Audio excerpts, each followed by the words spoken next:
Hello, everyone. Welcome to week 5 of college football. A lot of great games to watch this weekend. Again, we're almost to the halfway point of the 2024 college football season. So let's take an inside look at what we have in store this week.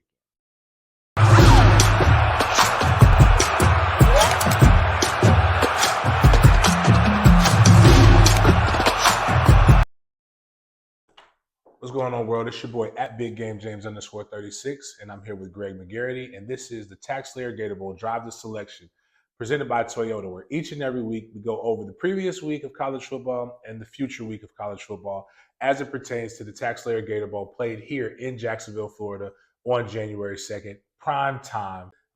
We'll bring some excitement to the bank that the Jaguars can't bring, but there'll be fireworks and all kinds of different things where a team from the ACC as well as a team from the SEC will be represented more than likely. Yep. But each week we'll tell you how things should shape up or pan out and what wrinkles might be involved in it. How you doing today, Greg? Doing great, James. Wonderful.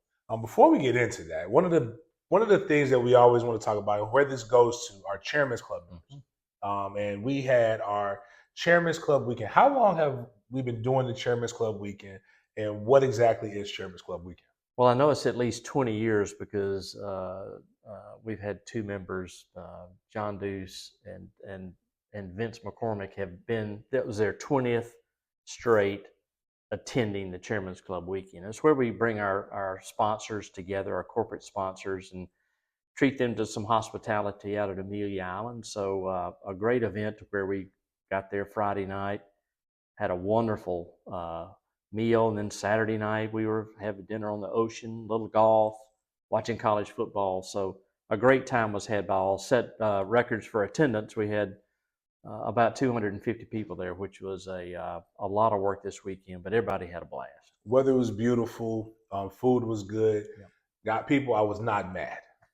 I was upset. I was watching. I was torturing myself watching football on my phone, which is what I do. And we'll get into the game that I was watching here in a little bit. But it was a great networking event.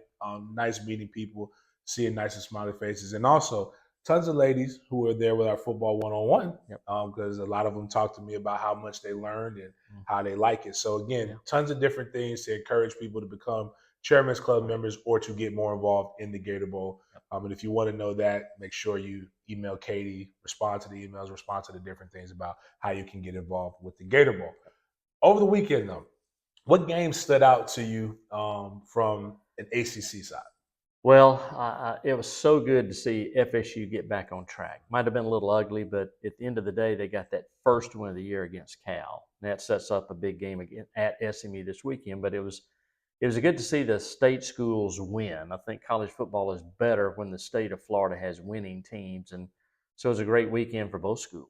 Oh, yeah, definitely. I told people all the time I'd rather win ugly than lose pretty. Absolutely. It does not change the way the W looks in the column. So they got it back on track. You saw flashes. Alex Atkins did make a little bit of an impact, but offensively, Florida State still is just not where it needs to be a contender. Defensively, though, 7 sacks is a lot. I don't care who you're playing. You can be playing deaf and the blind school. 7 sacks is still a good amount of things to get. And you saw a lot of the young guys come and participate. That was Cal's introduction to the ACC. Right. The band was playing very, very loud. Tons of penalties in regards to that. But you talk about sticking to the state schools. Actually, in the ACC, University of Miami had a dominant performance against South Florida. And Cam Ward is really looking like he's that guy. Well, offensively, they are clicking on all cylinders. I think they've scored 50 points every game this year. They have been very impressive, got a great quarterback, great defense. And as the season goes on, it's going to get tougher and tougher because the pressure is going to amp up as far as undefeated, people looking ahead, maybe skipping games that might not be as impactful as some of the bigger games they have. So managing that success will be a huge chore for the Hurricanes. And that's where we'll see where Mario Cristobal is as a coach. Sometimes it's not about X's and O's, but about how you manage the Jimmies and Joes. Expectations come. Fan base kind of pushes that stuff. Are we back? We do this stuff every year. But it looks like right now it looks like Yeah. they're a legit contender for making that college football playoff. Yeah. And the CFP rankings start November the 4th. So I think once that date hits, then you'll start to see teams maybe and fans start to really be prognosticators and see who's going to be in that top 12. So I think that's when it'll really kick into the players as far as saying, man, if we do this, do we do this? I think that's when it's really going to ramp up. But until that time, you're going to see a lot of people probably focusing on future games instead of maybe who they have this week. Flipping it over to the SEC. Again, staying in state, we Yeah. saw University of Florida Mm-hmm. kind of get back on the right track. We saw Graham Mertz Yep. look Mm-hmm. like what they expected him to look like. And you saw DJ Lagway still continue to give hope for the future. Talk about that game, its significance, especially trying to derail or kind of quiet some of the "are we going to get a new coach" talk. Well, I think fundamentally they played a great game. Mississippi State was a good game for them to get well. Mississippi State's going to really struggle this year, and I know their quarterback, I think, is out for a period of time now. So, unfortunately, Mississippi State has to go to Texas and then to Athens. So, I'm not sure what's going to happen with them. But Florida, on the other side, did what they had to do to win. It's still a tough place to play. Mm-hmm. I know State struggles, but I thought they did a great job. Now they've got an off week and get ready for UCF, and which will be another huge game in the swamp. But who knows? They may get hot here, and but they need to take care of these games before they start playing their last 6 games, 5 or 6 games, which are against the upper half of the SEC. Which is one of the things that people were saying for Florida to be bowl eligible. They have to take Yep. care of the first half Right. of that season. Staying in the SEC, Oklahoma. Yeah. Getting Oklahoma playing Tennessee. Yeah. Getting in there, getting active with the SEC. Tennessee's looking like they might be for real. And Heupel's homecoming turned out well for them. Oklahoma, they had 2 turnovers inside the Tennessee territory, and then the next play they turned it over both times. So maybe the score was a little deceiving there, but I was really stunned at the number of Tennessee fans that were in that stadium. I was astonished because I didn't think the OU fans would sell their tickets to an opposing team. So that was really shocking to me, the presence of Tennessee there. They travel well, and certainly they've got a team to really be proud of. And so Tennessee's got some tough games ahead, but the way they're playing now, it's going to be tough to see them really losing any games if they keep that level of play going. To quote my coach, Bobby Bowden, he says, it's not the kids that have changed, it's the parents.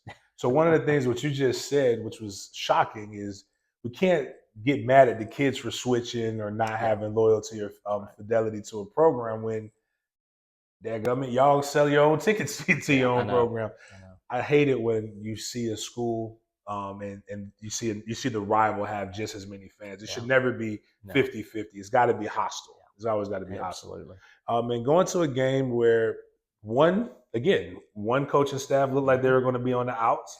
One coaching staff, everybody was excited to see him come back into the SEC because we saw what he did before. Arkansas versus Auburn. Auburn's got a little bit of quarterback issues, it seems like. And my question to you, as a former AD, what would your thoughts be if your coach is kind of publicly kind of denouncing his QB room like that? I don't really think you should throw guys under, even if you're making the switch. I feel like you shouldn't just destroy that guy in a press conference. Well, I think that's where the AD has a conversation with the head coach about expectations and probably reminding him of really who's in charge and who should be accepting responsibility, and that's the coaches. If you've got player issues or problems with a certain player, don't air it out in public. Keep that private because other people are looking, especially prospects are looking. If they want to come into an environment where the coach is going to throw maybe some under the bus, do I want to be in that environment? And certainly Sam Pittman's kind of flipped the script here. Very close to beating Oklahoma State on the road. I hate to deal in a what-if world, but if they had taken care of Oklahoma State, heck, they'd be undefeated right now. So they've kind of turned things around and did what they had to do to win in a tough place in Auburn. And he's got some good recruits in this class, and Sam Pittman's a fun guy. He's a great guy. I like him. Wonderful As guy. O-line coach at Georgia, he was just O-line coaches are 2 types. They're either the jolly tough guys or they're just always Those are the ones that curse. Yeah. So if you don't like your kids getting cursed out, if you walk onto a football field, you can be blind, but you can locate the defensive line coach and the offensive line coach by just hearing them. It sounds different than everybody else's coaches. So that was last week. Moving into this week, ACC slate. What are some games that we should all be looking forward to, and how do they reflect where we're going forward? Well, you've got Miami playing Friday night against Virginia Tech, and Stanford at Clemson, FSU at SMU, another chance for the Noles to keep on track. North Carolina at Duke, a chance for North Carolina to get back on track. But the game all our eyes will be watching is Louisville at Notre Dame. They're ranked 15th and 16th respectively, and the winner of that game is going to certainly move up into the upper echelon of the ACC. So that's a game that's really going to have a lot of attention for us as well as the entire country. And Notre Dame not playing as well as what everybody thought they were, but and Brom is a really good coach, and they've done very well with recruiting as well as transfer portal, putting in pieces to be able to make them pretty strong. This game, as well as Miami, that they have at home as well, are some tough games, but games that can keep putting them on a national spotlight. FSU going to Dallas again. I don't know. Is this SMU's first ACC game as well? I think so. I think it is their first game. So they'll get a chance to see what it's like right now. For some reason, and I don't know if I'm liking it right now. I want to get beat. If we get beat, I want to get beat without record crowds watching right now. But FSU continues to be on prime time. So we'll see how that goes. But like you said, they're already down 2 in conference. If they want any kind of chance to be able to be in the conversation for the college football playoff, believe it or not, everything is still there on the table. It's probably not, but that's just the way that those guys have to go in there and think about it. But Clemson also plays Stanford. And Stanford's got a good wide receiver, good quarterback play. So we'll see how that goes. Going over to the SEC, what game should we be watching in the SEC? Well, the whole nation will be watching Georgia at Alabama. It's the first time Kirby has led a Georgia team against an Alabama team during a regular season. They've only met in postseason of the SEC championship. So this is a little odd for Georgia to be going to Tuscaloosa, but Oklahoma's got a chance to bounce back at Auburn. Those are 2 teams that are pretty bruised right now. A lot of eyes on Arkansas at A&M. I think the winner of that game is going to have a great chance to become bowl eligible. Arkansas probably needs a little bit more than A&M because it's a little bit more dicey, the schedule that Arkansas has to face. So, but Arkansas is kind of hot right now. And so it should be a fun weekend. Kentucky's at Ole Miss. Who knows how that's going to present itself because Ole Miss really hadn't been pushed, hadn't really been tested. So can Kentucky rise up and turn that game into a ball control game and keep the ball out of Ole Miss's hands? I don't know, but we'll see. Yeah. Is Alabama still for real without Saban? We'll get a chance to find out when Kirby comes in there. And was Georgia kind of peaking a little bit when they played Kentucky, even though Kentucky always plays them tough. But with Carson Beck, who's arguably going to be a top 10 pick, one of the better quarterbacks returning, some of the best offensive weapons, the output they had against Kentucky just wasn't really what you think. But that Texas A&M Arkansas game, people did not think. We knew Elko was a good coach. I knew Elko was a good coach, but Jimbo was a good coach as well. Could not get them over the hump. But him starting like this puts a lot of pressure and expectations on them. But again, Arkansas is not only fighting for they got to get these kind of wins because their schedule's tough. But again, Pittman is still basically doing another job interview each week because he's been there. They haven't lived up to these expectations. But typically, this is his 3rd year, if I remember correctly. But this is around the time you want to see the culture set with the coach, correct? Right, and I think he's got kids that really play hard. They love playing for Sam, obviously, and he's got a mobile quarterback now. He's always had good defensive teams. Can they really pull it out in a tough environment at A&M? A&M has struggled at times, but I think it's just going to be interesting because nobody really knows what to expect for both teams until they tee it up on Saturday. Any other just games that aren't related to the Gator Bowl that kind of might be intriguing next week? I think the one thing is the Big 12 is going to really be odd this year. I mean, Oklahoma State, you thought they were handling things, and then they lost last weekend. You've got Brigham Young. You've got some teams, not Brigham Young, I'm sorry, but you've got other teams in that conference that Iowa State's playing well.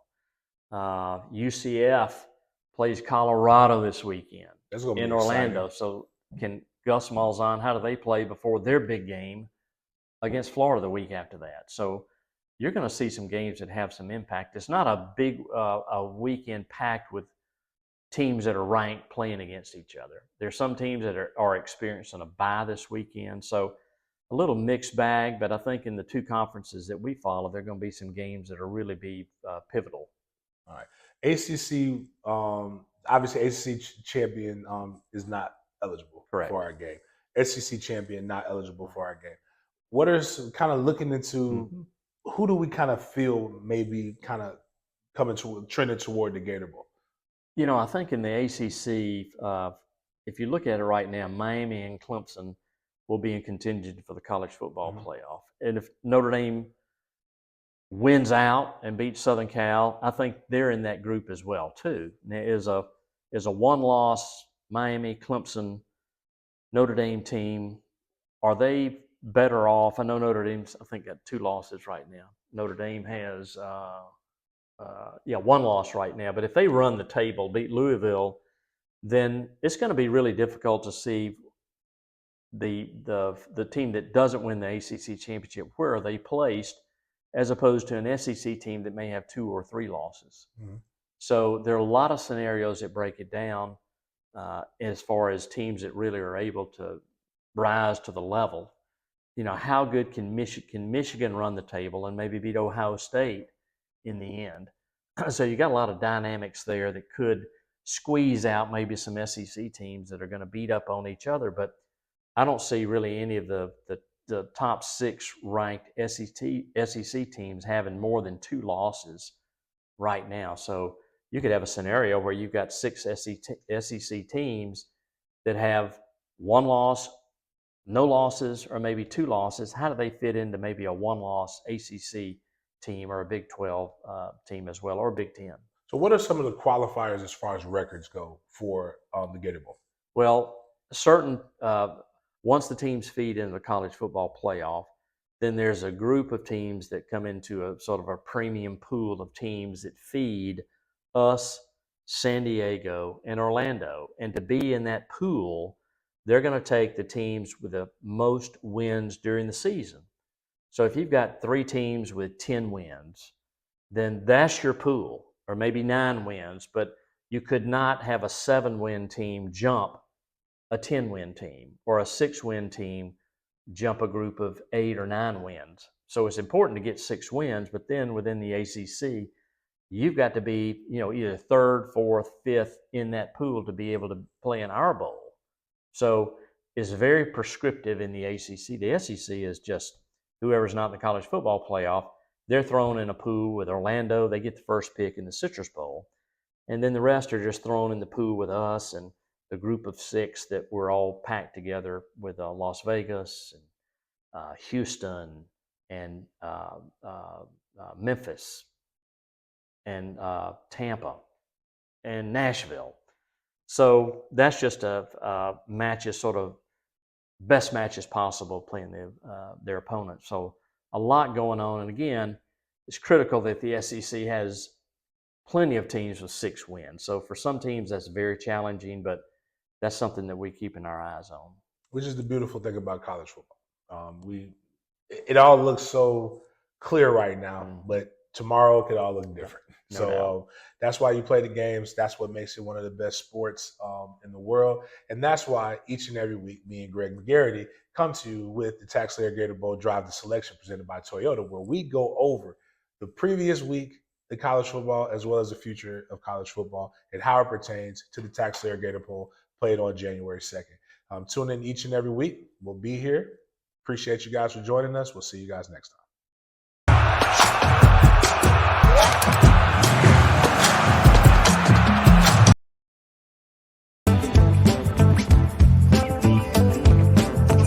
All we're back for the off the field update this week. We hope everybody's staying safe in this storm hurricane that is headed our way. Hopefully it goes right past us and we'll all be good. But we are on a Bold Ladies covert mission today that we're not going to tell you fully about until next week. So you're going to have to stay tuned to our social media and the weekly updates to come. But we are headed to a high school in Nassau County. That's all I'm going to give away, with 6 of our Bold Ladies to award a very special teacher some money as part of our MBT program in partnership with FIS and the College Football Playoff Foundation. So we've got the ladies meeting us here soon, and we're really, really excited. Like I said, it's a special one, and we can't wait to tell you all about it. In the spirit of keeping things secret, I'm going to tease something too. We're really excited. As most of you know, we have had the opportunity to host a lot of insiders in college football on Zooms for the membership. So we were first joined by Bill Hancock with the CFP, and then I think it was just last week, Mark Womack from the SEC joined us. So for the October edition, which if I recall is on Tuesday, October 22nd, we have been working really hard behind the scenes to find someone who played in the Gator Bowl in past years to celebrate the anniversary to join. We have confirmed our speaker, but I'm not telling you who it is yet. So it will get officially announced next week. I think y'all are going to be so excited to hear from this person. So stay tuned. As Kayla said, we're going to unveil a lot of cool things that are happening behind the scenes this week. Again, we just hope that you all stay safe, take precaution, and we'll see you next week for all the unveilings of all of the surprises. Have a great weekend.